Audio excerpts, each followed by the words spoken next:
That day, I came across a restaurant receipt in the kitchen, from a place I'd never heard of. Just 2 nights ago, Emily had told me she was with her sister, but the receipt showed she had ordered 2 glasses of red wine. I stared at it, my mind racing to piece together the truth. Her smile flashed before my eyes, the same smile that used to make my heart melt, now seemed like a mask. Who was lying? The moment that altered everything was some big revelation or heartbreaking confrontation. No, it was as insignificant as a discarded receipt on the kitchen counter. A small fragment of paper that might have gone overlooked if I hadn't been cleaning up after Emily's most recent busy morning. She left the house in a hurry. As usual, her aroma lingered in the air. I said I used to enjoy. But now, find overpowering, the receipt was from a restaurant that I had never heard of. We went on a date 2 nights ago. I stared at it. My mind is working overtime to reconcile the information. Emily had informed me that she was out with her sister that evening. However, unless her sister's name had changed to James, and she had requested 2 glasses of red wine, someone was lying. I didn't react immediately. I'm not one to jump to conclusions. Instead, I folded the receipt, put it in my pocket, and went about my day.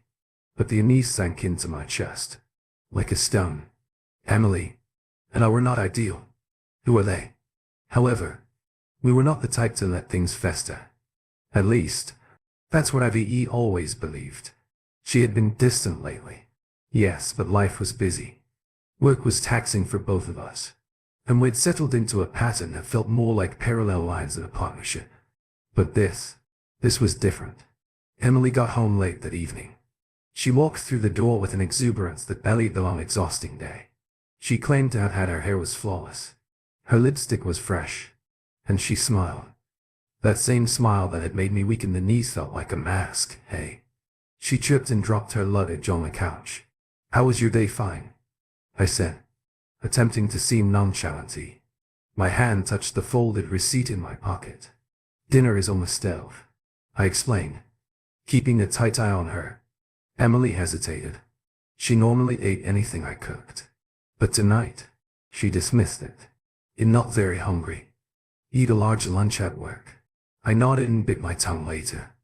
That night, when she went through her phone in bed, I couldn't help myself. Emily, I spoke steadily. Where did you go? The other night. She scarcely glanced up. Out with my sister. Why? I took a long breath and removed the receipt from my pocket, placed it on the nightstand between us. Her gaze shifted to it, and for a fleeting second, I saw something I hadn't seen in years. Fear. What is this? I inquired, even though I already knew the answer. Emily smiled again, but this time, it was strained. Oh, that it is nothing. I met a coworker for lunch. Business related.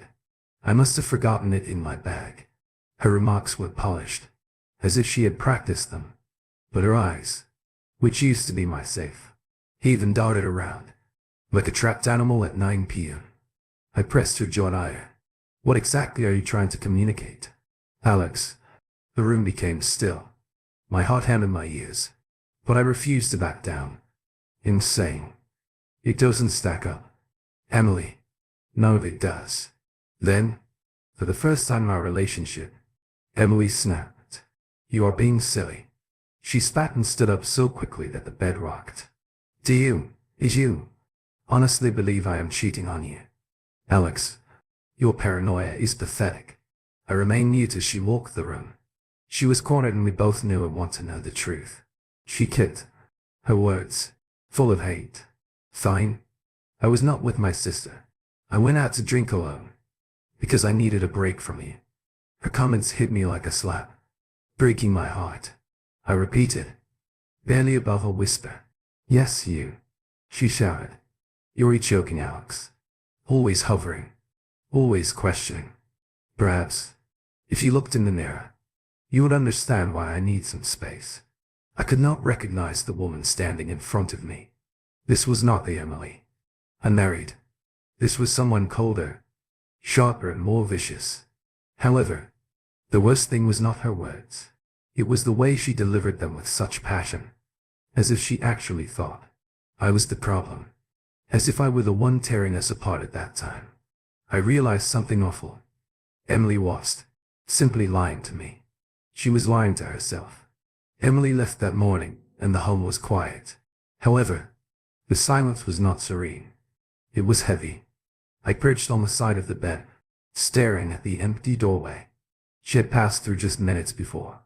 Her joyful goodbye was too flawless, as if it had been scripted to catch me off guard. The previous night's receipt burned in my pocket, like a hot coal. My gut told me that something bigger was going on, something I couldn't ignore anymore.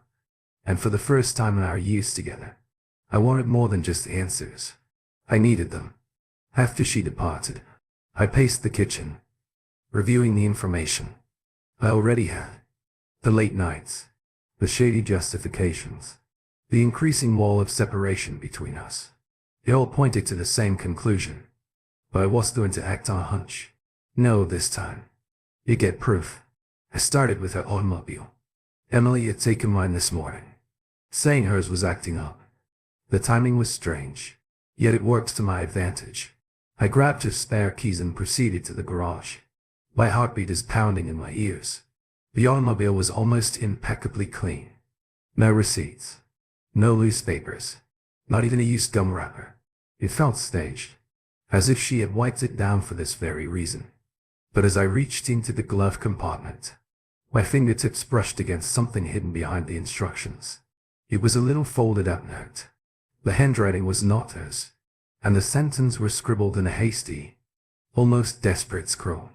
Friday, at 8 p.m. Same site. A shiver went down my spine. I didn't recognize the handwriting, but the implication struck me like a freight train. Same site. What is it? The same as I unfurled the note. Again, examining every curvature of the letters. But it provided me nothing. Only those 5 words taunted me. By the time Emily arrived home that evening, I was wound tighter than a spring. I spent hours going over the note in my head, trying to figure out what it meant. But Emily seemed unconcerned. She walked in as if it were any other day, holding takeout bags, and smiled, as if she had no worries in the world. I brought dinner. She called and laid the bags on the counter. I remained, sat at the dinner table. My hands were gripped tightly together. How was your day? I asked, attempting to maintain a cheerful tone. She shrugged. Busy. I ran around all morning and then had lunch with Jessica. Another falsehood. I watched as she unpacked the food. The aroma of fried rice and sesame chicken permeates the room. She was calm and composed, the epitome of a loving wife. But I knew better now. Emily, I spoke in a steady, yet low voice. Is there anything you'd like to tell me? She froze for a few seconds before returning my gaze with a bewildered smile. What exactly are you talking about? I removed the note from my pocket and passed it across the table. I discovered it in your car. Her expression transformed in an instant. There was a brief moment of shock, followed by a forced laugh. That's what she said, shaking her head. Oh my God. Alex, are you really going to my car? That is low. Even for you, do not deflect. I snapped. What does this mean? Who authored it? Her eyes furrowed, and I could see the wheels spinning in her mind as she searched for an answer. It's nothing, she admitted. Ultimately, probably simply something I wrote down for work and forgot about. Alex, you're acting paranoid. Stop lying to me. Emily.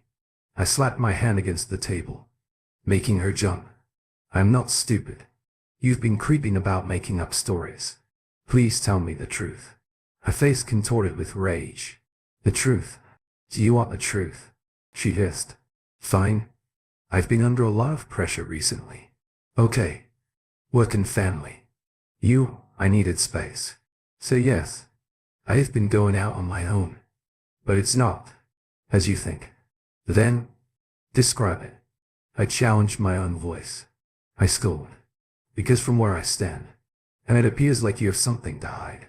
She looked at me, her chest heaving, and for a moment, I thought she might confess. But then she scoffed, and grabbed her purse off the counter. I do not need to explain myself to you. She added, her voice stern. If you cannot, Trust me, that is your problem, not mine. And with that, she stormed out, slamming the door behind her. I sat there for what seemed like hours. My mind raced and my heart pounded. Emily lied. I was positive about that. What worried me the most, however, were not simply the lies. It was the understanding that she didn't care whether I caught her. Emily did not come home that night. I waited staring at the clock as the hours ticked by my thoughts, replaying our disagreement, like a broken record. Midnight turned, became 1 a.m. and 2. I tried contacting her several times, but each time it went to voicemail. My wrath, which had before burned bright, began to cool and darken. 3 a.m. I gave up. I went to bed, lying rigid on my side of the mattress. The empty space beside me, a sharp reminder of how far apart we had become. By the time I awoke, the house remained empty. Emily had not bothered to call or text, and the silence was terrible. I sat at the kitchen table, with my cold coffee, staring at the note I had discovered in her car. Friday at 8 p.m. Same site. It was now Friday. I was not proud of what I did next.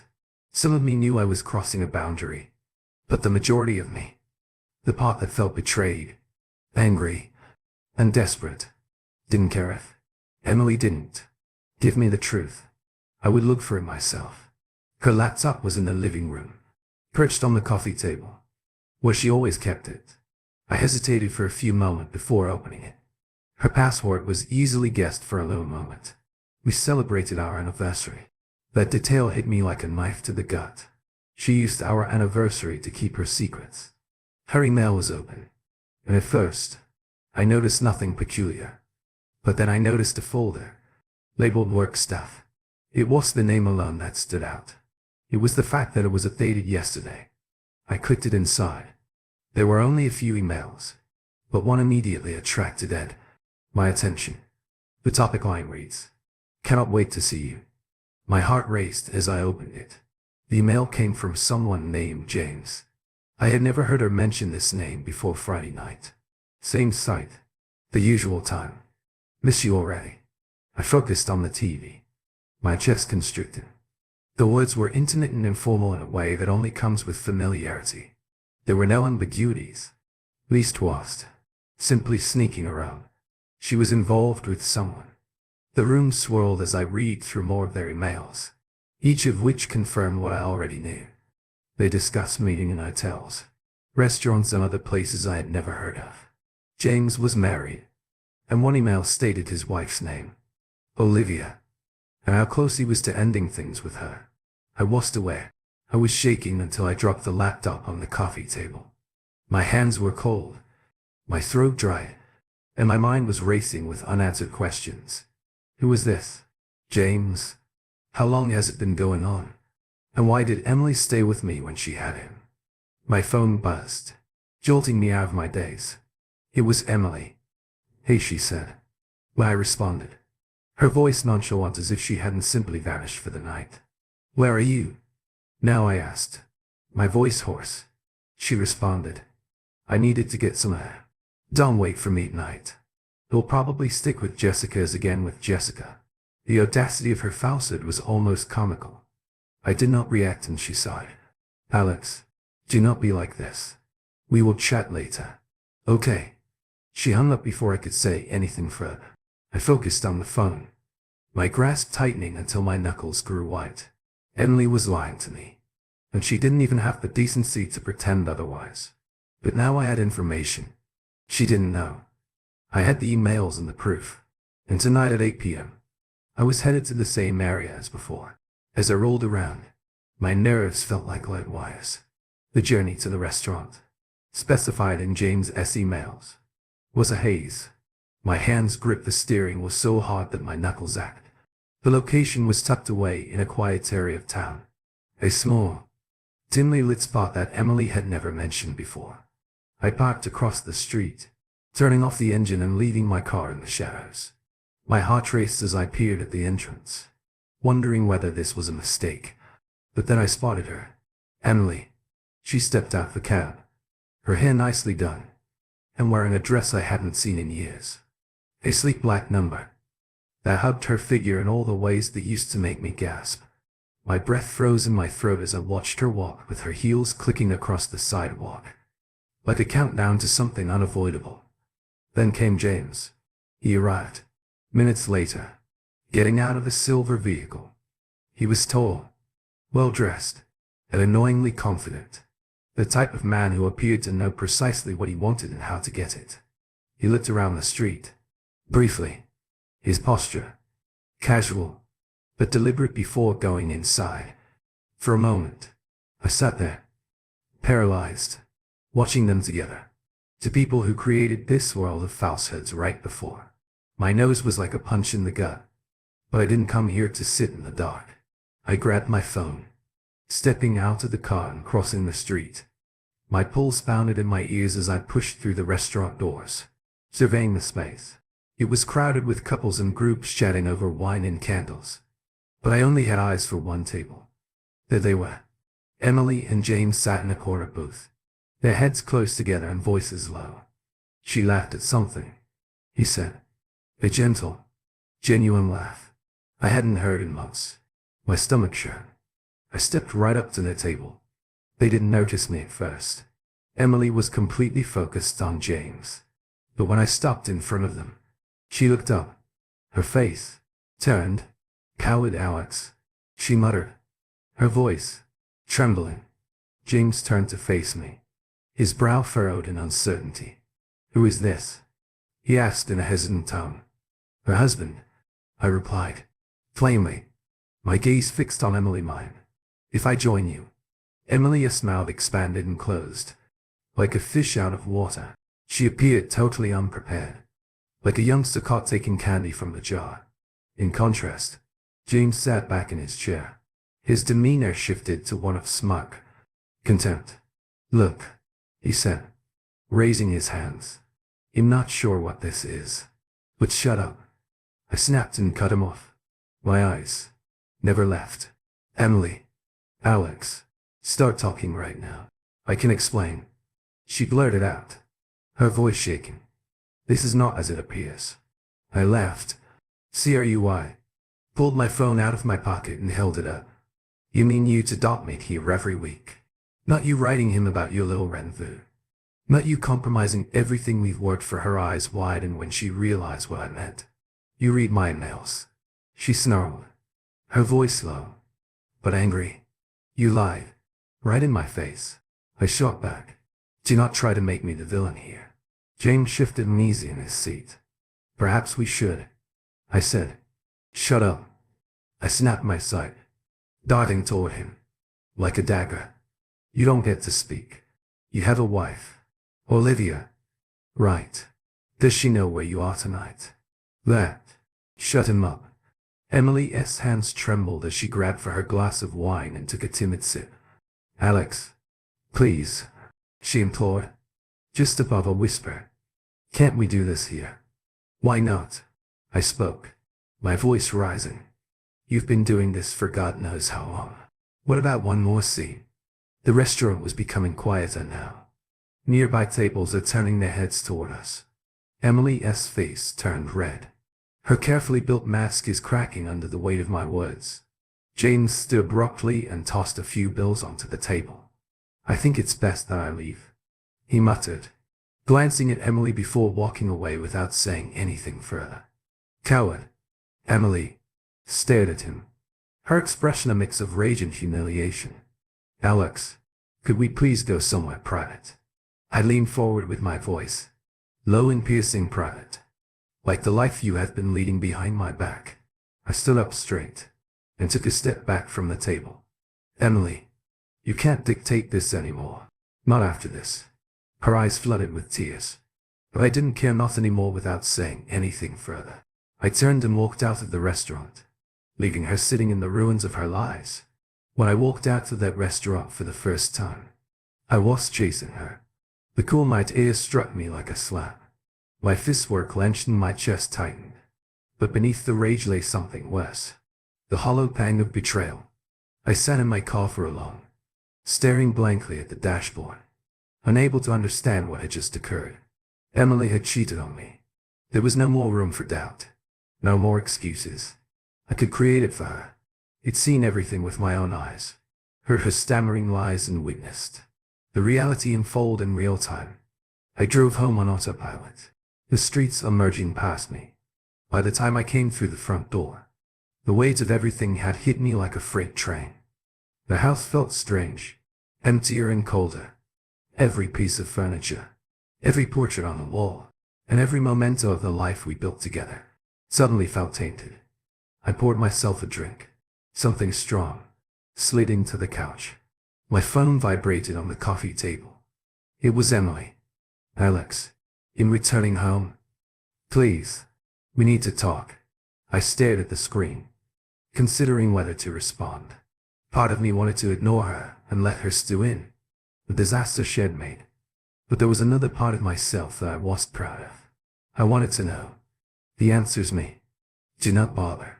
There's nothing more to say. Her response arrived almost instantly. Emily, please, I will explain everything. It's not as you think. I chuckled bitterly at the words. It wasn't what I expected. I saw her with my own eyes, sitting across from James and giggling. Sharing secrets created a world in which I did not exist. A tap at the door interrupted my thoughts. I set the glass down. My pulse quickened as I stood. I was not prepared to encounter her again. Not too soon, but I knew she would not give me an option. When I opened the door, Emily was standing there. Her face was PID. Her eyes were red from crying. She grabbed her handbag as though it were a lifeline. Her typical confidence is completely gone. Alex, she started, her voice shaking. Can I come inside? I did not move at first, staring at her in silence. Part of me wanted to slam the door in her face, but curiosity, or maybe something deeper, took over. I stepped aside and let her in. She stood awkwardly in the middle of the living room, looking about as if she didn't know the place she had called home for years.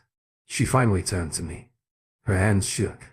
Alex, she began, but the words seemed to stick in her throat. Save it, I said, bitterly, crossing my arms. Emily, I want the truth, all of it. No more falsehoods, no more excuses. Please tell me how long this has been going on. Her eyes flooded with tears, but I did not feel sympathy. Not anymore, she said. It had been a few months with her voice barely above a whisper. It was not intended to happen. I never intended for it to get this far. I laughed. The sound is harsh and empty. That is an impressive sum. After a few months of creeping about, something unexpected happened.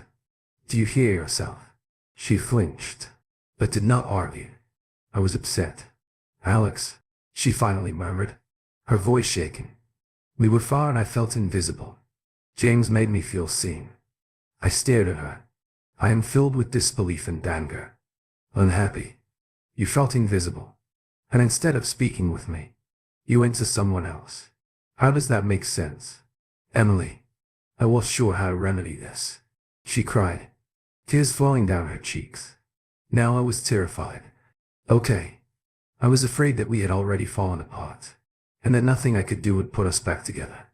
James was simply easy. The word easy made my stomach turn. That was who I was to her. Difficult. An issue to avoid rather than a companion to bow for. Do you really regret it? I inquired. My voice, quiet her, now almost dangerous. Her silence spoke volumes. I shook my head and stepped back.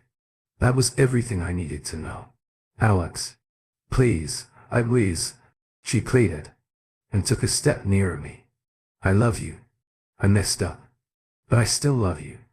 This is something we can fix. I held up a hand to hold her. Don't, I said in a forceful voice. You do not get to stand here and talk about love. Not after all you've done. I needed a companion. Emily, someone who will fight for us.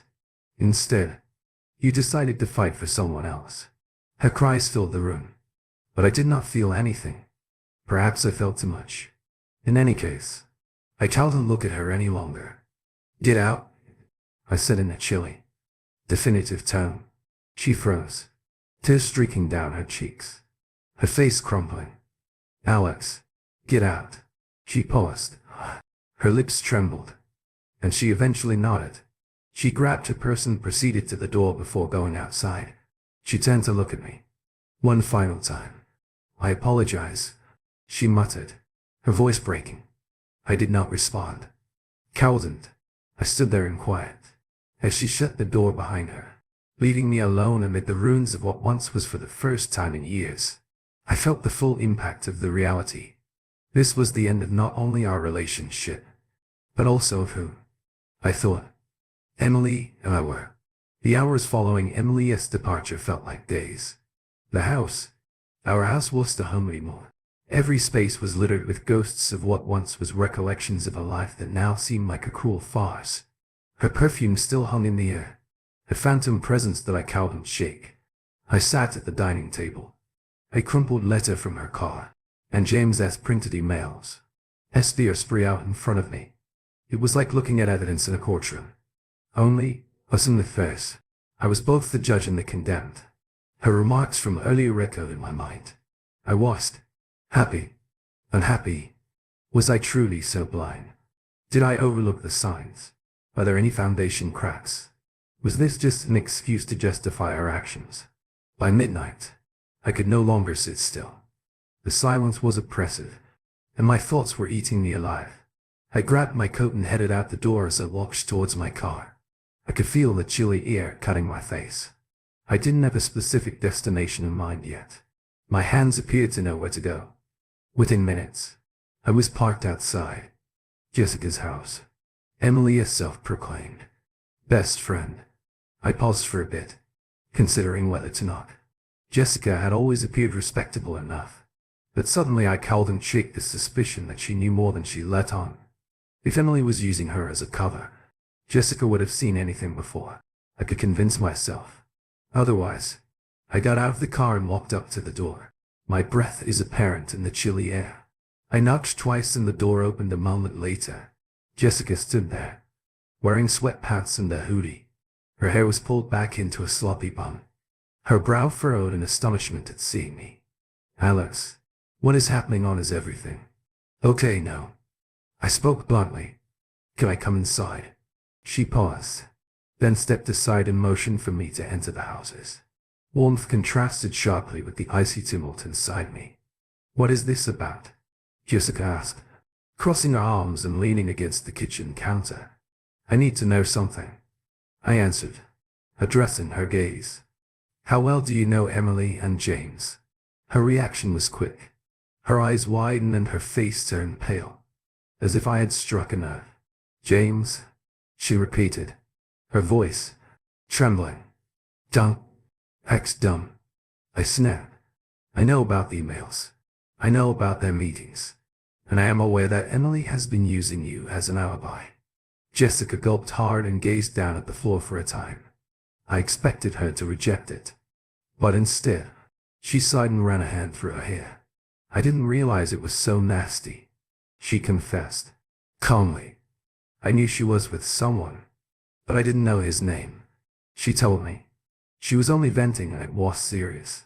"Not serious," I spoke, my voice rising. "She's been sneaking about for months, lying to me, and you just let her." Jessica flinched at my tone. What was I meant to do? "Alex, she is my pal." I had no idea how far it had gone. I assumed she'd cut herself off, shaking her head. I assumed she'd snap out of it before it got out of control. I gave out a sour laugh. "It's way out of control." Jessica seemed sincerely sorry, but that wasn't enough. Nothing she said could alter the fact that she had facilitated Emily's treachery. She has been expressing dissatisfaction, whether on purpose or not. I admitted to myself, rather than Jessica, that I had made her feel invisible. Jessica paused, as if she were considering her next words carefully. "Emily has been upset for a while," she said. Finally, she didn't say much about it, but I knew she was battling with something. "I don't think this was all about you, Alex. I believe she has been unhappy with herself for a long time." Her comment struck me like a gut punch. It wasn't the response I wanted yet. It felt more accurate than anything Emily had said. Why didn't she tell me? I inquired, my tone barely above a whisper. Why did she need to do this? Jessica shakes her head. I do not know. Perhaps she was terrified. Perhaps she wasn't sure how to ask for aid. Or perhaps she paused. Maybe she didn't believe you would forgive her. Would you forgive her? The word tasted harsh on my tongue. Can I forgive her? I stood up, the weight of everything bearing down on me. Thanks for being honest, Jessica, I murmured, stiffly headed for the door. Alex, she called after me in a quiet voice. I apologize for whatever it's worth. I believe Emily adores you. She just got lost. I did not respond. I went out into the frigid night. Jessica's words sank deep into my chest. Emily may have been lost, but she had brought me down with her. And now I wasn't sure whether either of us could find our way back. The next morning, I awoke to discover Emily's belongings gone. A toothbrush, her favorite pair of shoes all beside the door. Throw blanket. She always cuddled up on the couch. It was as though she had vanished in the night for a fleeting second. I felt relieved. The home became quieter without her, less laden with stress. But the relief was fleeting, replaced dead by the sharp pain of abandonment. No matter how angry I was with her, I didn't expect her to just leave. On the kitchen counter was a message scribbled in her hurried handwriting. Alex, I need time to think. I'm now staying at a hotel. Please do not call me. He'll contact you when I'm ready to discuss Emily. My immediate instinct was to crumple the message and toss it away. But I didn't. Instead, I left it there. A small reminder of the mess she had left behind. I spent the day cleaning the house, as if scouring the surfaces would remove the memories. Every time I walked past the bedroom, I felt a sense of bitterness. The closet door was slightly ajar, displaying empty hangers where her garments had formerly been. It was like staring at an open wound that would not stop bleeding by the evening. I had enough. I needed airspace and distance. I grabbed my keys and drove aimlessly for several hours. The city lights blurred past me. I eventually found myself at a park we used to frequent when we were first dating. The location had not altered. The familiar bench we had sat on for countless summer hours was still there, worn and battered, yet still standing. I sat down and stared at the frozen pond in the distance. I remembered Emily's laughing, how she would light up when she talked about her dreams. I reflected on how happy we had been, how confident I was that we could withstand whatever life threw us. And then I thought of James, his smug expression across the table. Emails? Lies, and treachery. How had we fallen so far? My phone buzzed in my pocket, interrupting my thoughts for a while.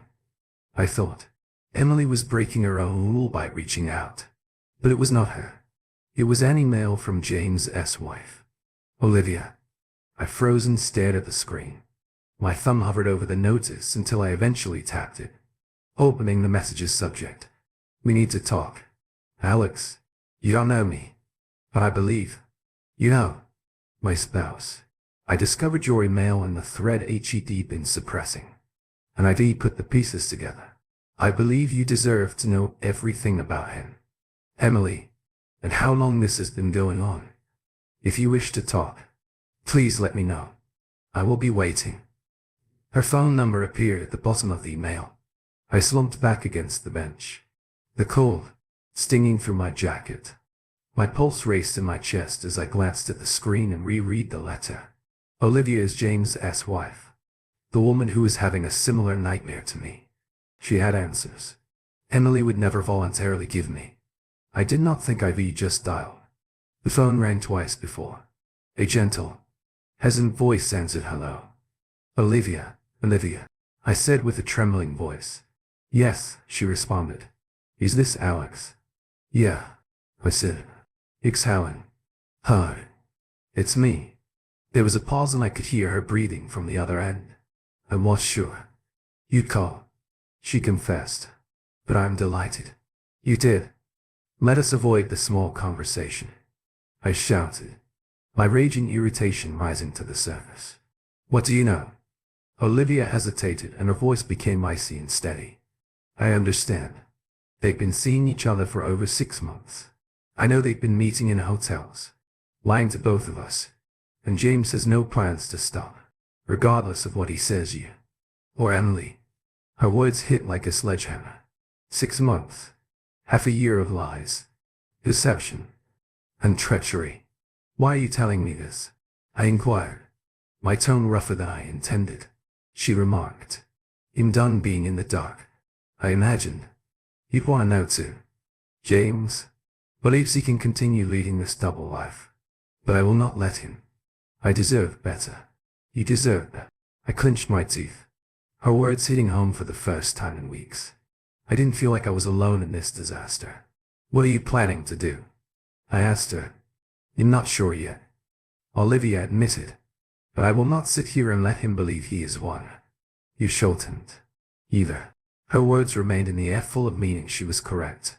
I couldn't just sit here, wallowing in my rage and despair. If Emily had taken this course, then she could deal with the consequences. Thank you.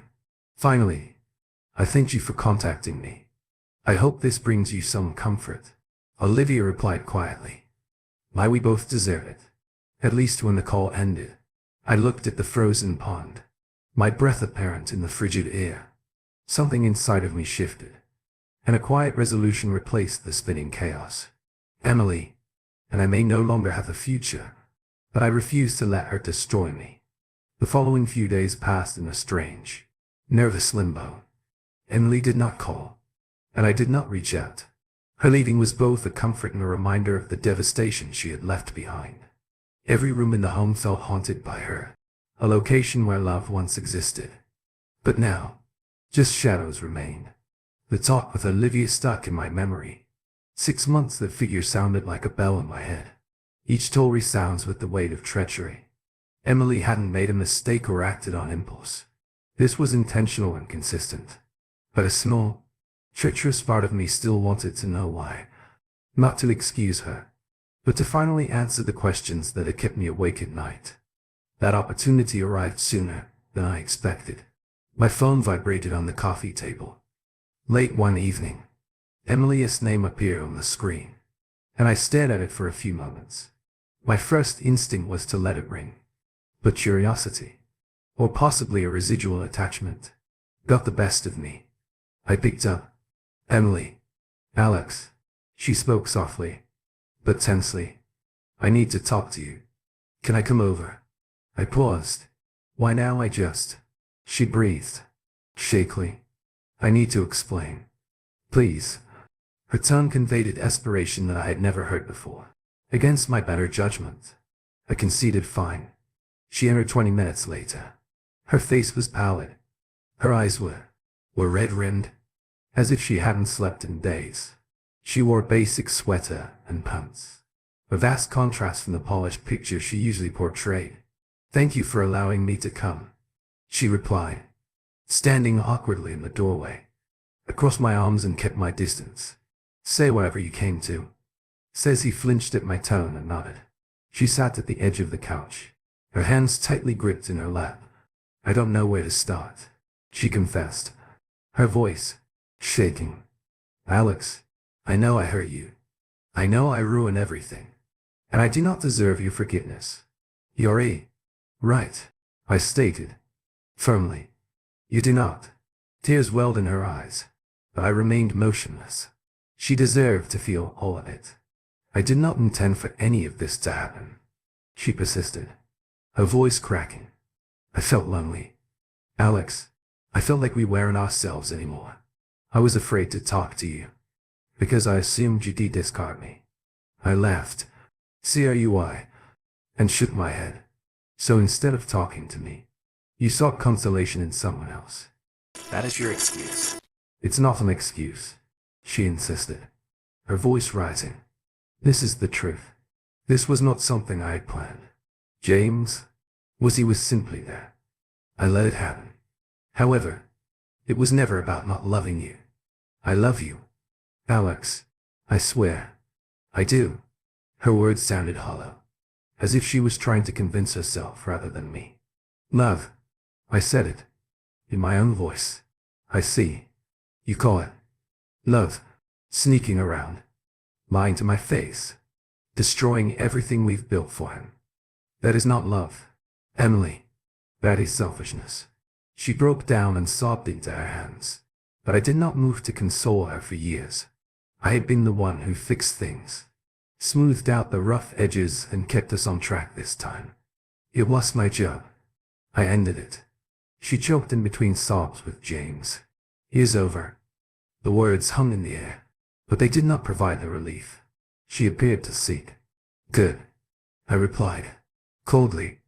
But that does not change what you did. I understand, she whispered, but I want to make things right. You'd like to try. Alex, please let me try. I stared at her.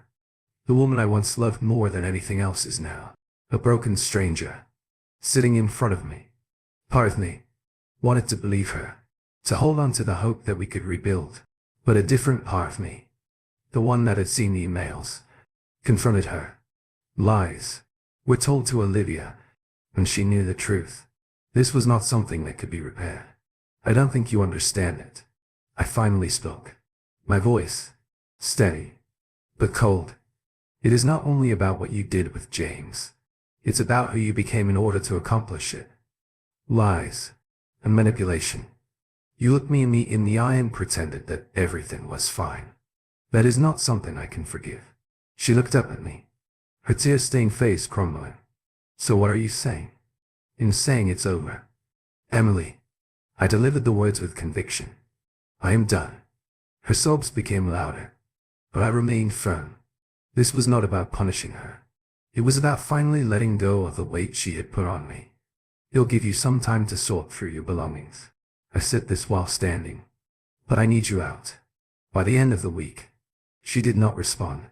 She just curled into herself on the couch, her cries echoing in the empty room. As I walked upstairs to the bedroom, I felt a strange mix of emotions. Anger, sadness, relief, but above all, I felt free. For the first time in months, the weight of Emily's betrayal was crushing me anymore. It was time to start over without her. The next morning, Emily was gone. Her car was in the driveway. Her shoes were no longer at the entrance, and the half-empty bottle of perfume on the bathroom counter had disappeared. The only indication of her existence was the slight imprint on the couch where she had cried the night before. I stood in the kitchen, staring at the empty coffee mug she had left behind. For years, that cup had been part of my mom's. Emily, sipping her coffee while looking through her phone, chuckling at something funny she had found online. Now it was simply another ghost in a house full of them. The silence in the home was stifling. For all her shortcomings, Emily had been the focus of my existence for so long that I didn't know what to do with myself without her there. I wasn't angry anymore, not in the scorching, blinding way I had been. What I felt now was colder, heavier, a deep, throbbing regret for what could have been. But I couldn't linger on that. Not if I wanted to move forward. I spent the day going through the mess she had left behind the closet. Still had a few forgotten sweaters. The bathroom had a wayward hair tie. Her fragrance lingered faintly on the bed linens. I briefly contemplated modifying them, but I couldn't bring myself to do it yet. As I cleaned, my phone vibrated on the counter. It was Olivia. How are you holding up for a time? I wasn't sure how to answer. I had only spoken to Olivia once, but it was somehow comforting to know that someone else understood what I was going through me. I am doing okay. She's gone. Now how about you? Her reply was immediate. Olivia. James is still in denial. He keeps repeating. He loves me and wants to work things out. But I can't look at him. I'm now staying with my sister. It's difficult, but better than remaining with him. I focused on her message, my thumb hovering over the keyboard. Finally, I wrote me. Emily mentioned the same thing about trying to fix things. But how do you fix anything if the foundation is already gone? Olivia didn't respond for a few minutes till she did. Her comments were simple, yet they hit harder than I expected. Olivia, you don't. You developed something fresh without them. Her words stayed with me for the remainder of the day. Rebuild something new. It seemed simple, but standing in the rubble of my life, it seemed insurmountable that night. I went on a lengthy drive. The streets are calm and vacant. Under the frigid gleam of streetlights, I found myself in the park. Again, sitting on the same bench as before. The pond was still frozen, and the air bit my flesh. But I didn't care. I thought of Emily, and the life we established together. I reflected on how simple it had been to ignore the cracks, to tell myself that everything was okay, while the walls fell around us. And then I considered Olivia's words. Rebuild something new. I took out my phone and stared at Emily's name in the contacts for a second. I pondered deleting it, removing her from my life completely. But I didn't. Instead, I scrolled to the bottom of the screen and tapped the block. It was not about hating her or pretending she didn't exist. It was about taking the first steps towards rebuilding without her. For the first time in several weeks, I sensed a glimmer of hope. It was faint, scarcely noticeable yet. It served as a reminder that Emily's treachery did not mark the end of my life. It started with letting her go. The days stretched into weeks and the weight of Emily's absence gradually shifted at first. The silence in the home was oppressive, a continual reminder of what I had lost. However, as time passed, it began to feel more like a blank canvas than a nothingness, a void waiting to be filled with something new. I pushed myself into work, rebuilding habits that weren't centered on Emily.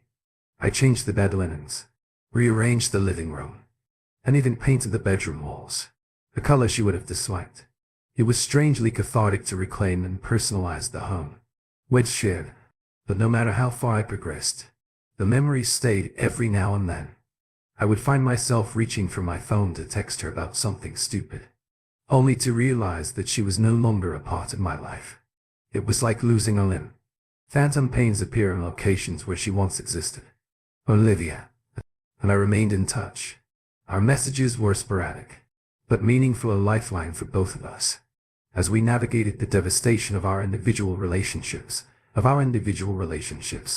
she informed me that James had moved out and that she had filed for divorce.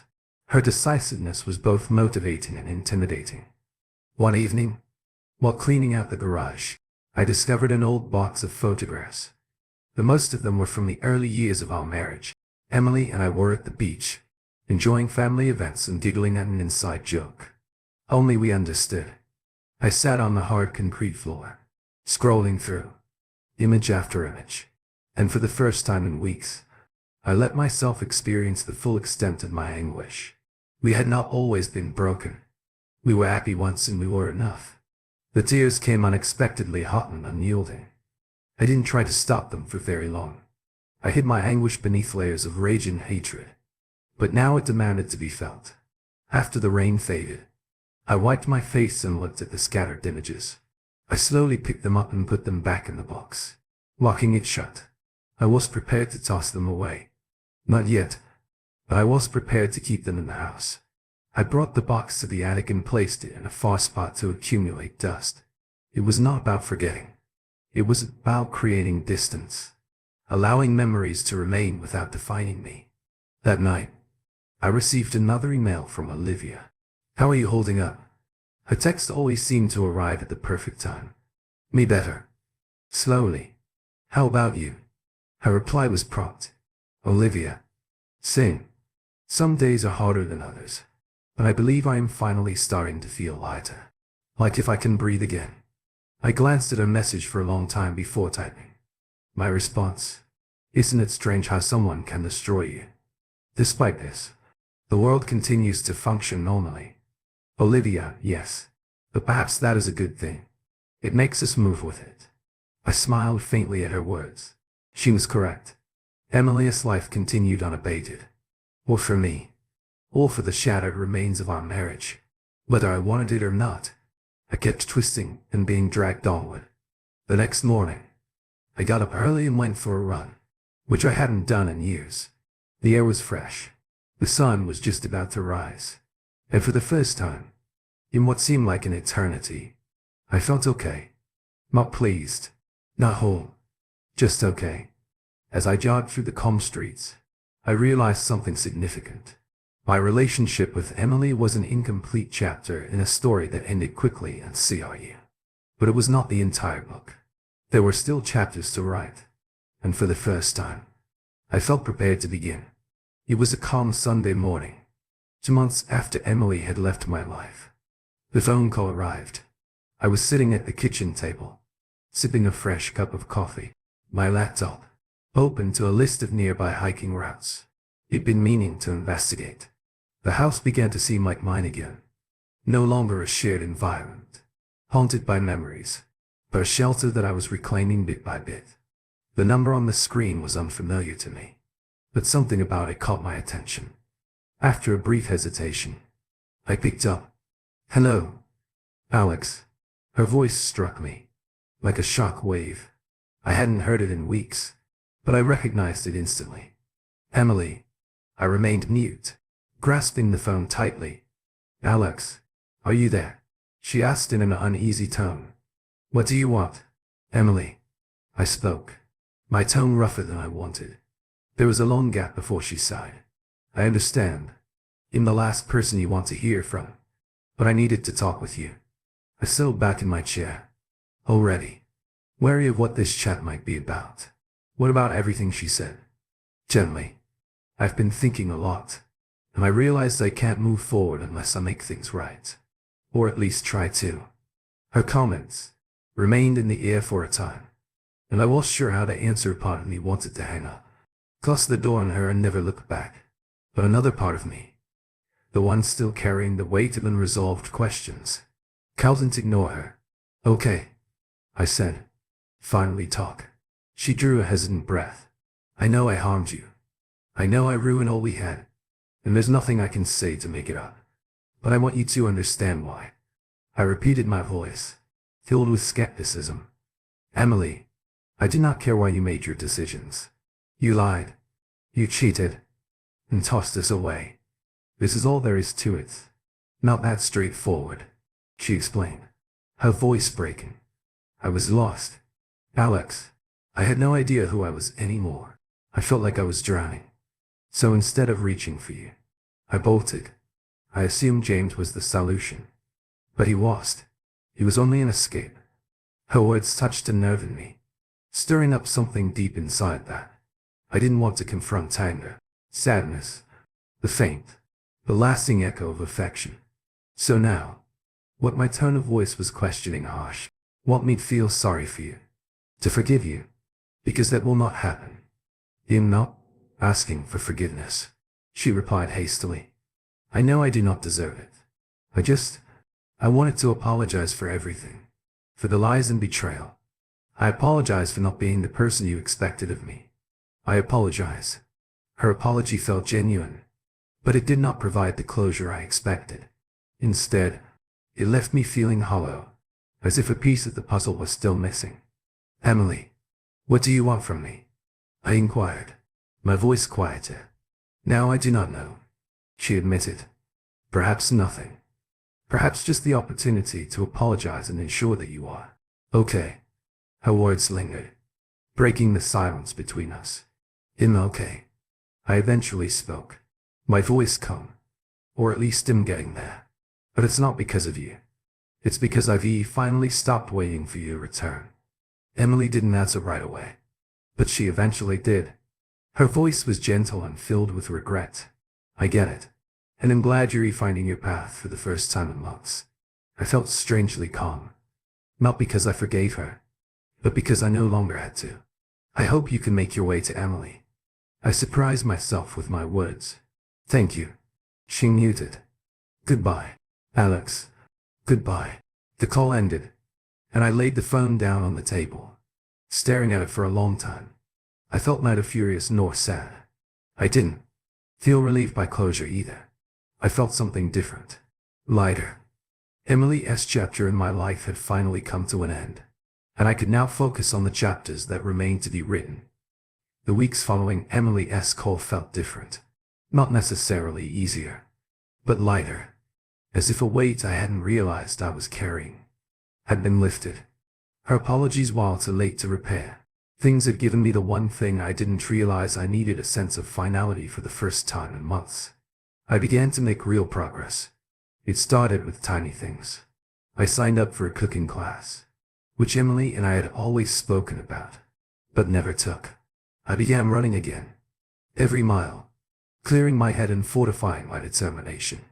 I reached out to old pals, whom I had neglected during the frenzy of marriage and subsequently the chaos of its dissolution.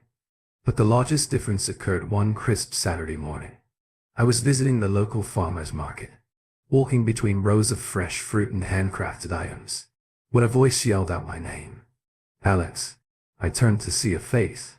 Olivia. Olivia. She stood there.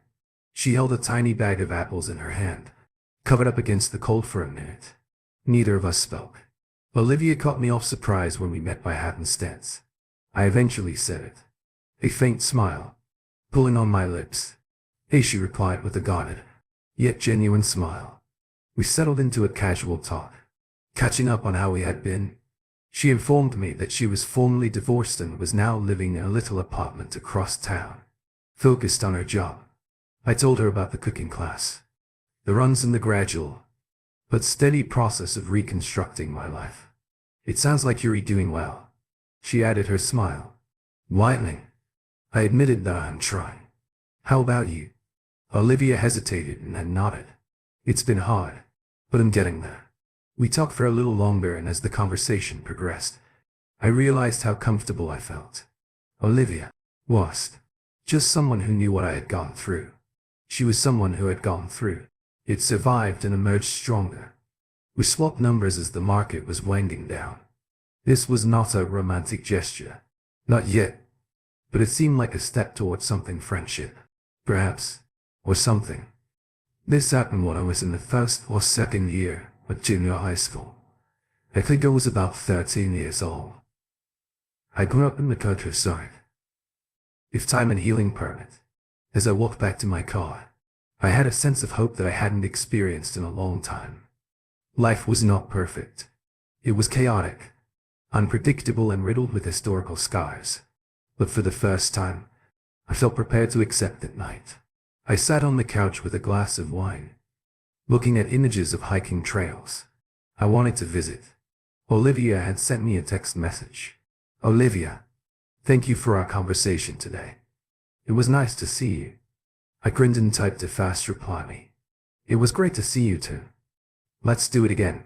Sometimes I put the phone down. I looked at the empty space on the couch. Releases. My favorite blanket. Used to be. It no longer seemed like a reminder of what had been lost. Instead, it felt like an invitation. An empty place ready to be filled with something new. Emily's chapter in my life had ended here. The next story. I made a mistake early in my relationship. When my husband discovered this was his response. My name is Mike, and I'm 38 years old. I run construction projects in the heart of Columbus, Ohio. Life has been good. I thought it was. You see, I created my life the same way I build my projects, with care, accuracy, and a plan for everything. Emily, my wife, is 36 years old, teaches a class of energetic first graders, and has always had the kind of smile that brightens a room.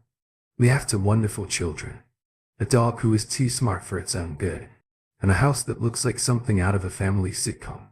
Now I'm the type of man that doesn't play around. Straight shooter. They call me. Loyalty has served as the cornerstone for my entire life. I don't forgive easily, and I never forget. Betrayal isn't just a word in a dictionary. For me, it is a collapsed building that cannot be rebuilt. But let me take you back a little. It's been exactly 11 years. That was the year I proposed to Emily under the starlight in Columbus Park of Roses.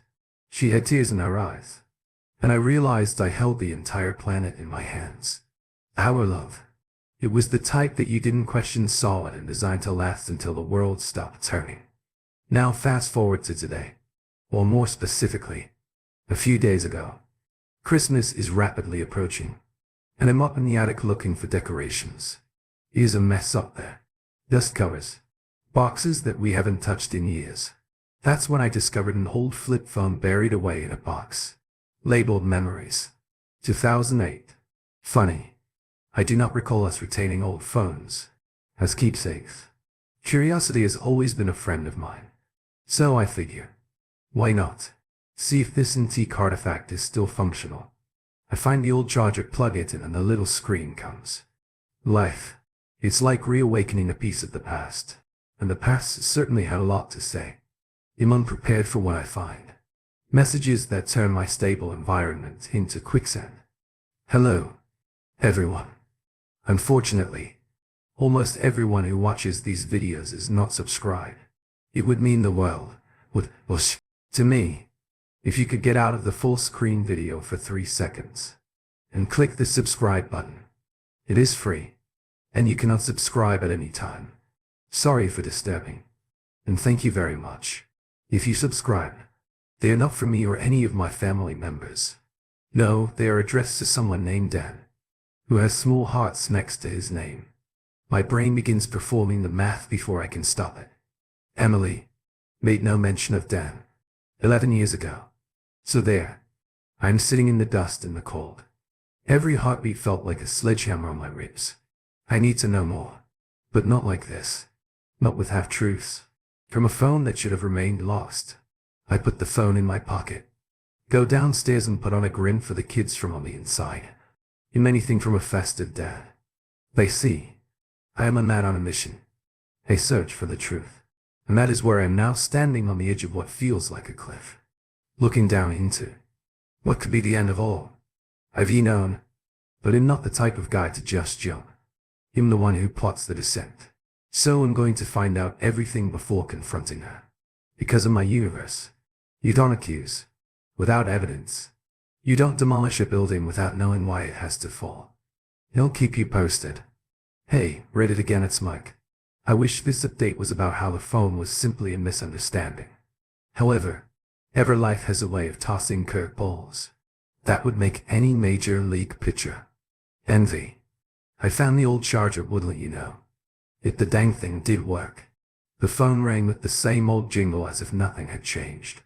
My heartbeat was racing. The type of adrenaline you receive while standing on a high beam. 10 stories up with no harness, that's when I noticed it. I didn't recognize this messaging app. Blinking with notifications that were years on their delivery deadline. Reading those messages felt like witnessing a vehicle wreck in slow motion.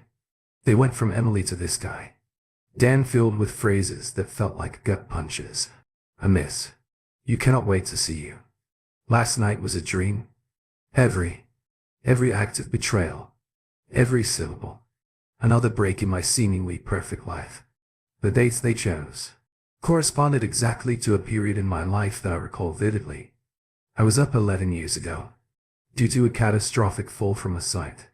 The type of damage that leaves you looking at the ceiling for weeks. Emily played the loyal fiancé, bringing me meals and handling my medications or so. I thought now I am seeing Emily was also slipping off to play house with a guy when I was on painkillers. I sat on our bed, the phone in my hand, feeling like a live explosive. My brain was spinning disbelief, anger, and yes, the ache of betrayal that burns your insides like a branding iron. Emily, the woman with whom I shared my bed. My kids are sneaking about. My characters from trashy soap operas. She loathes. I wanted to storm down the stairs, confront her with her little love notes to Dan, and check her face for any signs of remorse. But that isn't me. I'm not the type of person that initiates a confrontation on a whim. I needed to learn everything first. I have my ducks in a row, because I want to bring the hammer down with the full weight of the truth behind it. So I am playing the long game. I stored those messages in my head and returned the phone to my toolbox. Emily is acting like it's any other day. She has no idea. I know, and I'm keeping it that way for now. But every grin and kiss on the cheek feels like a lie. Now I need to delve deeper and make sure I get the complete picture before I destroy our lives. If in tearing down the house, he'll make damn sure I know why. He'll let you know what I find on Reddit, because that's all I have for now. Alright, Ray, it's Mike back with an update. If you've ever imagined life being as tangled as the connections behind your television, you're not alone. The last few days have been like living in a detective show. Only, I'm the one putting together his own case of home heartache. With all the subtlety of a cat, I began searching over our past. I went down to the basement where we store all of our old planners Emily, as a teacher, is scrupulous about keeping records. So I dug up the one from 11 years ago and brushed it off. And what I found was a map of the previous days. She claimed she was working late. Business trips and obligatory team building weekends. I cross-checked the dates against the texts. And guess what? It was like putting together a puzzle. A very sad, beautiful puzzle. Then there came the social media. Archaeological dig. I logged onto an old Facebook account that I hadn't used in years. Scrolling back to simpler times or so. I thought there were photographs. Emily and Dan are almost always seen together at work. Gatherings always tagged together. Great job, team. Calvin hath done it without you. Dan, it was all right there in the open. But I was too blind to notice it. The more I discovered, the more diligent I became in my documentation. Screenshots and printed emails. I discovered receipts for dinners out on an old hard drive that I assumed were for client meetings. It was as if I were preparing a case for a jury. Only that the only juror was myself. And my verdict was already pretty much set. All this, while inputting on an Oscar-worthy act as the naive husband. I kept things normal. Good night. Kisses. How was your day, banter? However, it was eating me up inside. Every smile she gave was like a twist of the knife. But I can confess, I have to keep up the act for the kids as well. They do not deserve to be pulled into this mess. Damn this. Dude. It turns out he left Ohio a few years ago. Moved on to a tech career in California. A completely new life. I even discovered his LinkedIn profile. Excellent at developing profile and personal ties. Yes, a true charmer. So, there you have it. Read it. The case of Mike versus the ghost of infidelity. Despite overwhelming evidence leads to a guilty verdict. What remains now is the confrontation. But it must be more than a showdown. It has to be the closing act of a play that has been running much too long. I need to plan things properly down to the last word. Because when I ultimately confront Emily, I want to see the truth in her eyes. With no question. I will keep you all updated as soon as the curtain rises. Thank you for following. Guys, it means more than you realize. Hey, reader this. Mike here. Again, this story is turning out to be lengthier than one of those never-ending drama series. But every story requires a climax. And mine is right around the corner. I've decided it's going to happen on our anniversary. That's correct. The day that was supposed to commemorate our merger will be D-Day. There is a bitter irony to it. But it feels appropriate the same day. I asked her to be mine forever. I'm going to place all my cards on the table. You don't walk into a hurricane unprepared. So I've been saving my heart for what's next. It's been like living in a house of mirrors. Each reflection depicts a joyful family. However, I am well aware that some of those visions are nothing more than illusions. The discomfort of continuing the deed is a continual burn. It is present when I wake up and kiss Emily. Good morning. It's there. When we sit down to supper and discuss what the kids did at school, and it's there. When I turn out the lights and pretend to be asleep. Close to a woman I trust. My jaw has been clenched quite tight. I'm shocked. I hadn't cracked any teeth. But here is the deal. I'm not going into this blindly. I have a plan. I've scripted the questions. I practice them in my thoughts. And in front of the bathroom mirror. The words feel like lead on my tongue. But they're ready to fire when the time comes. I'm going to take her out for supper. The same area where we celebrated our engagement. It has always been our spot. I'll let the evening settle. Let her to sit. Her favorite wine, and then ask her about the past. Not that I'm curious. But I know something's wrong. And once she realizes, I'm not just talking. I'll show her the proof. I want to see her face. Examine her eyes. To see how she is truly feeling. Is there guilt? Remorse? I need to see it raw and unfiltered. The conversation in my head goes one different ways. But it always ends with me getting away from the table. So that is the plan. Red was in the face. Let's just say that emotional preparation is an ongoing process. Every morning, I have to swallow the bitterness. And every night, I have to drink a couple of drinks to block out the rage. It's tough. Not allowing anger or hurt to sneak through the cracks. However, this masquerade is only temporary. I will keep you updated. You'll be the first to know when an era comes to an end or a new chapter begins. Hey Mike, read it here. It's been a minute since my last update, and I'd got a story for you. Our anniversary. That night, I decided, would be the tragic plays. Big climax.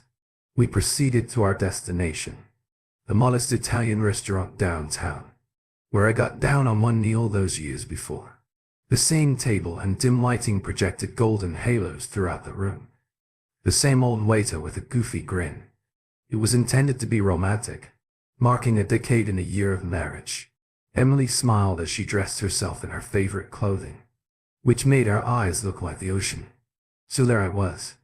A tempest is rising beneath my face. Fake smiles. We ate, she taught. I nodded. The dance of Normandy was agonizing.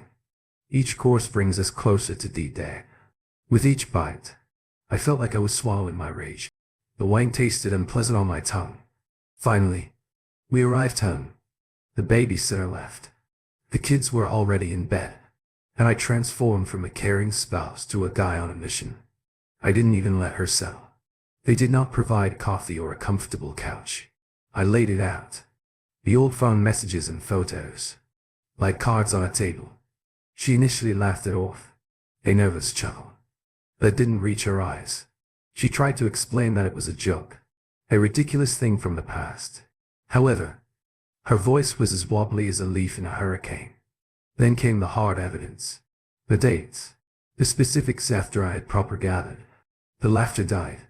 Her face turned from pale to flushed as a wave of knowledge washed over her. And then the amber of the tears, the crying, the so sorry, but here's the deal. Read it. I didn't feel anything. I have no sympathy for those crocodile tears. There is no warmth in the coldness that is spreading inside of me. When I informed her, it was done. My voice sounded like steel. She pleaded. She insisted. It was an era, a thing of the past. However, it was too little. Too late. I informed her that I would be staying in the guest room until we worked out what to do with the house. The kids, the shattered pieces of our lives together. She cried herself to sleep on the sofa, while I lay awake, staring at the ceiling of a place I hardly recognized. So, the dust has settled slightly since the night of revelations. And by settled, I mean the calm that comes after a bomb has gone off. There has been a lot of debris, emotions, and recollections. Bits and pieces of a life. I saw it. I knew. I sat Emily down the next day. It was not a negotiation. It was a declaration. I told her that I wanted divorce. No second chances. There is no coos therapy. The trust was shattered, and I am not the type of man who tries to fix a broken mirror. She cried. Sure. She apologized 1,000 times, maybe more, but my course had been established. The hardest part was telling the kids. I sat them down, looked into their perplexed little faces and explained that even mommies and dads need time apart from each other, that we both adore them, more than anything, and that would remain same, regardless of where we slept at night. There were tears and inquiries that I had difficult replies to, and I had to keep it together for their sake. I arranged a family gathering and informed my parents, sister, and a few close friends. It was a mixed bag. Some people were shocked. I couldn't believe sweet Emily could do such a thing. Other people just hugged me. They said they had my back. My dad, HES, a man with few words, just squeezed my shoulder and gave me a nod that you were doing the correct thing. Not Emily, who is currently seeking for a new place. We agreed that she would move out. It's better for the kids to stay at home and maintain some sense of normalcy. We are working out the details of co-parenting. It's like walking a tight pee-pee, but we're doing it for the children. The lawyers are now in the picture, drawing up the paperwork and dividing up the life. I've spent nearly 15 years putting together its code. It's impersonal, but necessary. Cutting away the damaged part of a building so that the rest can remain standing. I'm not looking back. Read it. I've always been the guy who thinks ahead, makes decisions and doesn't dwell on what if. I stand by my principles of loyalty and honesty. And if you can't give me that, You won't get another chance. So that's where I am.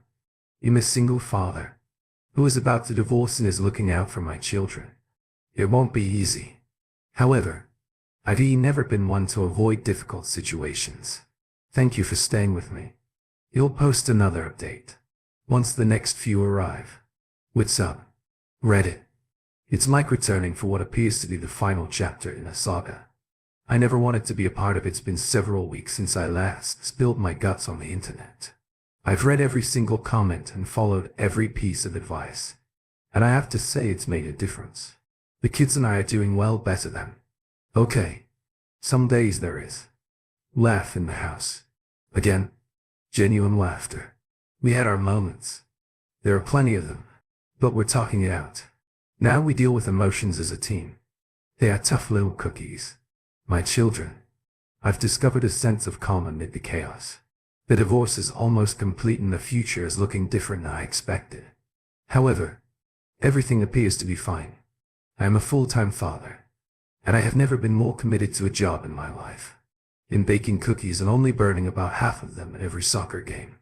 I'm the loudest cheerer. And we have a Friday night movie tradition that the kids choose. Have you watched enough animated films to last a lifetime now?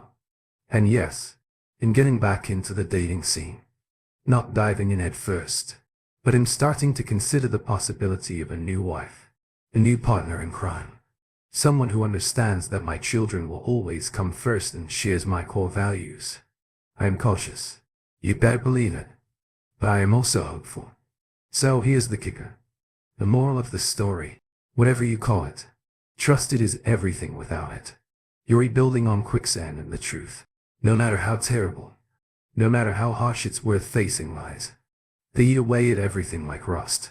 They might not trigger the collapse right away, but give it time. And down, listen to this. It all comes. I've learned a lot about what I can handle, but about what it actually means to stand by your convictions. You're not the same guy I was when I started blogging here. I'm a little wiser, a little tougher, and a lot more thankful for the honest folks out there. Thank you for being part of my narrative. Read it for wisdom and rough love, a virtual shoulder to lean on. Keep your eyes open. Stand firm and never accept less than you deserve. Mike, signed off now. Thank you for watching. And if you could subscribe to this channel, it would mean everything to me. Thank you to everyone who does, and to enjoy the remainder of your day or night. Good day.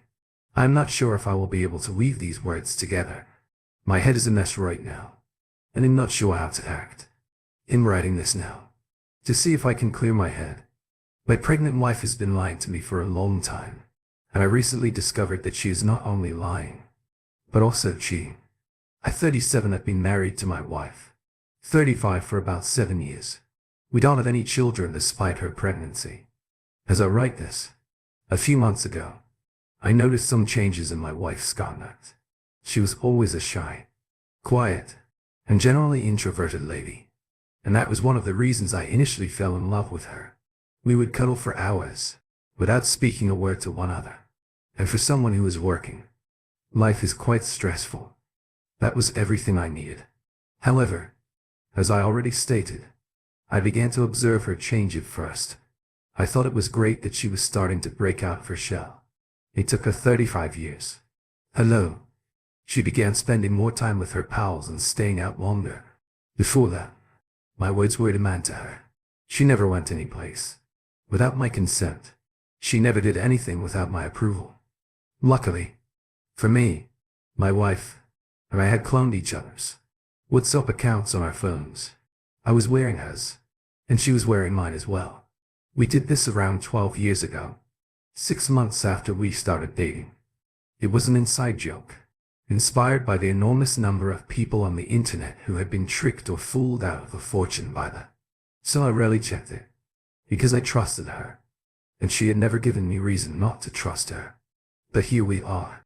When I opened her WhatsApp on my phone, I witnessed discussions between men and women that I had never seen before in my life.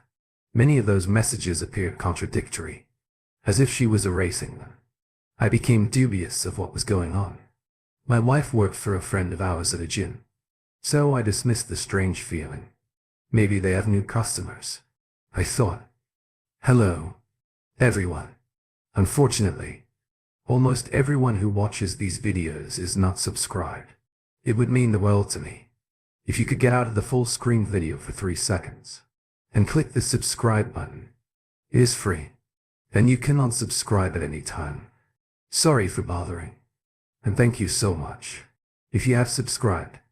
Even though I tried not to worry about what I saw, I decided to enable notifications for her messages. Let me see what she's removing before she deletes it. One night, when my wife and I were cuddling in bed, she received a text message. She checked. It smiled and went to the bathroom. Hey, what is that? I asked. Nothing. It's only. Haley was a longtime friend of hers. I went back to bed because it was just Haley. Why should I care about that conversation? I wanted to fall back asleep, but I couldn't. I had insomnia. So after being awake for a while, I decided to check my phone for a minute. While scrolling through TikTok, giggling at Mimi, I received a notification from my wife's WhatsApp account. It stemmed from a contact that had been severed under my husband. I was concerned. I assumed she disconnected the phone because I refused to check my messages. Now that I think about it, that was very cunning of her. I opened the message. Holy. My jaw dropped for what seemed like a minute. I scratched my eyes and pinched myself, hoping it was just a dream. It was not. What have I seen? My wife and this strange guy have a lengthy history of communicating back and forth, ranging from sharing nudes to discussing their feelings for one another. Unfortunately, several messages were negative in nature. How could she? What irritated me the most was the fact that new messages appeared as I was reading the chat. What are you wearing right now? He sent her too, which she replied. Just a robe. Would you like me to take it off for you? He said. Sure. And after a few seconds, she sent him a video of herself, caressing herself, completely naked, right before my nose. She was doing it right beneath my nose. I swear, I nearly cried. Closing the clone software required the willpower of 1,000 Smiths. Minutes later, she exited the bathroom, dressed and left. I wanted to follow her trail, find out who she was cheating on me with, and deal with the two of them. I chose not to, because I knew that, given how angry, hurt and pissed off I could have struck Kadelsy on both of their lives. I was unable to sleep that day. I went to the top of the discussion and began reading. From the moment he slid into her DMs, she was upset with him for insulting me in front of me, and then upset with me for doing nothing about it. I was perplexed. I'm usually not one to tolerate disrespect from others. As I read on, I discovered who she was cheating on me with. And if you guessed, Haley's ex-boyfriend, you are completely correct. This is meth. I thought I helped him gain Haley's favor 5 years ago. So this is how you repay me, by screwing my wife. Then it struck me. My wife is pregnant. Is the baby really mine? Well, when we received the news, I expressed my gratitude to God. But now, I'm hoping the kid isn't mine, because I had decided I was going to leave. I don't think I need advice here. Perhaps, if I debate someone in the comments, you'll be able to gradually move on from this. Also, I hope that everybody who sees this is going through a similar experience. I hope you find happiness again. Anyway, I went to my lawyer's residence the next day, which was Saturday. My lawyer was a boyhood friend of mine, and he didn't seem to like the woman to whom I gave my surname. We discussed the situation. I let him keep his. I told you. So ran for a few minutes. Then, we got down to business. I needed a divorce yesterday. I told him. I handed him all of the documentation and requested him to prepare the divorce papers for me quickly. He said, "Oh, lucky she made. You signed the PR up. I guess I got lucky with the amount of money you have now, and the amount she earns. Now, you would have had to pay her several 100,000. Oh my God. I couldn't think clearly. I almost dropped to my knees on Thanksgiving. I thanked God I had signed the prenup, because, to be honest, I didn't want to give you an idea when we got married. I was still doing odd jobs while managing my startup firm. So I was earning little more than minimum wage, and she was earning around 70 KD per year. She mentioned the fact that she was on the path to management at her company, and so on. So she made me sign the prenuptial agreement.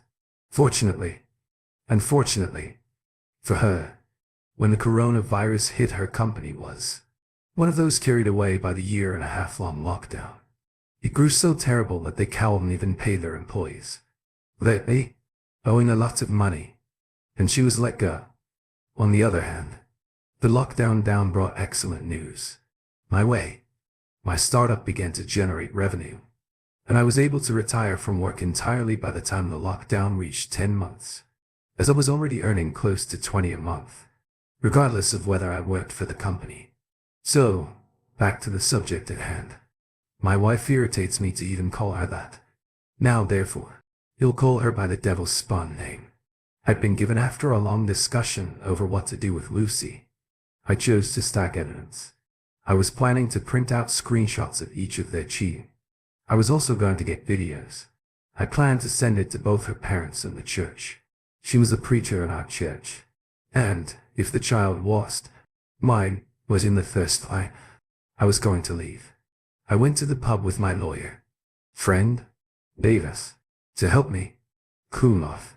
He offered to help me find a shorty to spend the night with, but I declined.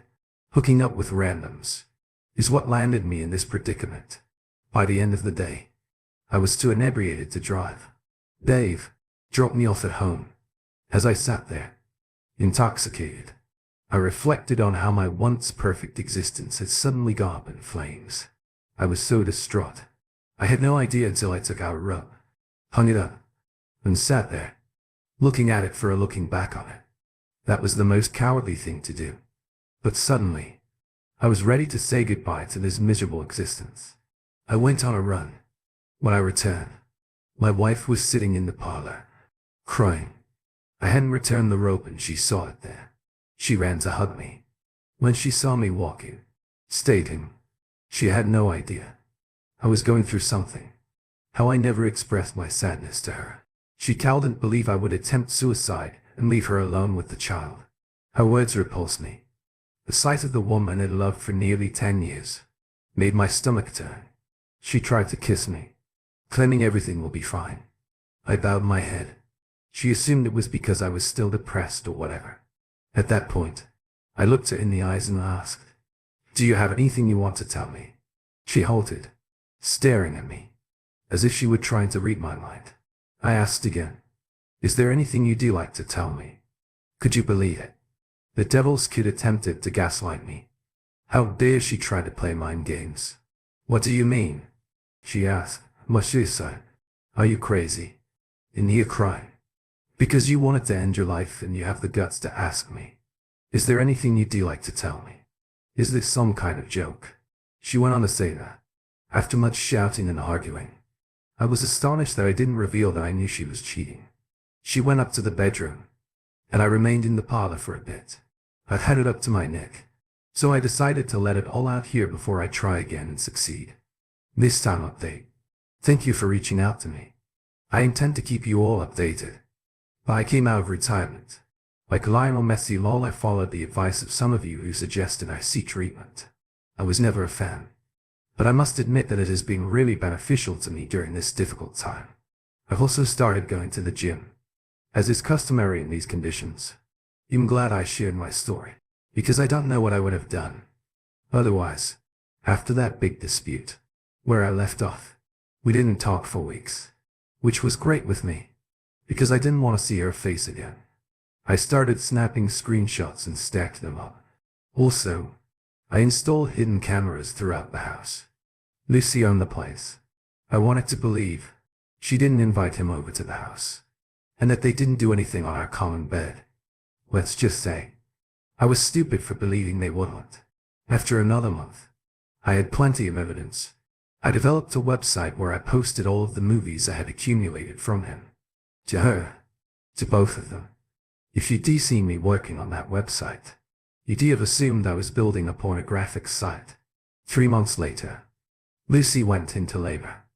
I had prepared all of the appropriate documents and filed for divorce. Her labor occurred on the day of her unfaithful partner's anniversary with Haley. Coincidence? I guess not. I walked over to their house with a copy of the documents and records from the affair. I knocked on the door and was met by Haley. I handed her the documents and spoke to her. Your husband and my soon-to-be ex-wife are banging each other. Within seconds, her spouse emerged except for a towel wrapped around his waist. Everything was unclear. I suppose he didn't hear me at the door. He could tell what was going on because of the expression on each of our faces. Honey, I can explain. I can explain, he stated. Why do they constantly believe they can explain in a frenzy of anger? Since I was just days away from becoming free, I lunged at him, swinging. I even thought he could fight, but he wasn't. A pitiful, helpless man. He was in his early 40s when he collapsed on the ground, passing out like a fat guy.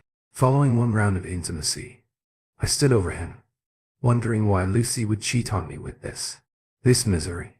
As I departed, I pulled his hair, and taking a few with me, now to see if he'll have to pay child support or not, I returned to the hospital. The nurses were perplexed as to why I had left and why I was going around blooded with hair in my palm. I went straight to one of the midwives, handed her there and said, "Take this. The child is born. Immediately. Run a DNA test on this hair, and my blood sample. Also, if the child is not mine, make sure my name is not listed on the birth certificate." I went to church again. Fortunately, the pastor was seated. I gave him another copy of the documents. I didn't have time to notice the expression on his face. I called my ex-wife's family and informed them that I had an important announcement and would like to meet with them all at their father's house. When I arrived, they were all waiting for me. I began passing out additional copies from mother to father, brother to sister. Everyone took the copies I made to go, and then turned to them.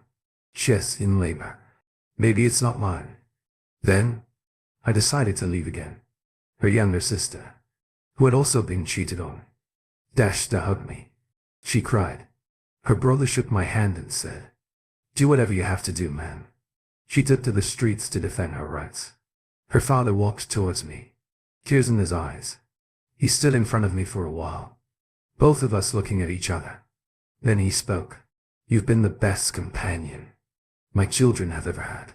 And Yuri, my favorite in-law, I know you're going to separate from her, and I'm not begging you to stay together. I just want you to know that I didn't raise her this way." He hugged me.